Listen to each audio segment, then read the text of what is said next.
Hello பசங்களா, எப்படி இருக்கீங்க? இப்போ நம்ம 10th மேக்ஸ் வந்து சாப்டர் வைஸ் ரிவிஷன் பார்த்துட்டு இருக்கோம் இல்லையா? 2025 எக்ஸாமுக்காக நமக்கு மேக்ஸ் எக்ஸாமுக்கு 10 டேஸ் லீவ் இருக்கு. ஸோ அதை நம்ம ப்ராப்பராக யூட்டிலைஸ் பண்ணணும். இன்னைக்கு என்ன யூனிட் பார்க்க போறோம் அப்படின்னு பார்த்தீங்கன்னா லீனியர் ஈக்குவேஷன். ஸோ இந்த லீனியர் ஈக்குவேஷன் யூனிட் வந்து ரொம்ப முக்கியமான யூனிட். ஏன் அப்படின்னா இதுல இருந்து ஒரு 5 மார்க் கொஸ்டின் கண்டிப்பாக வரும்.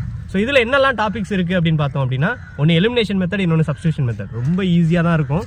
பட் இதில் என்ன டிஃபிகல்ட்டி பார்ட் இருக்குது அப்படின்னு பார்த்தீங்கன்னா வேர்ட் ப்ராப்ளம்ஸ் தான். ஸோ வேர்ட் ப்ராப்ளம்ஸை பொறுத்த வரைக்கும் நல்லா ரீட் பண்ணி ஈக்குவேஷனை ஃப்ரேம் பண்ணிட்டாலே நம்ம ஆல்மோஸ்ட் ஜெயிச்சிட்டோம் அப்படின்னு அர்த்தம். ஸோ இந்த யூனிட் வந்து நீங்கள் நினைக்கிற அளவுக்கு கஷ்டம் கிடையாது.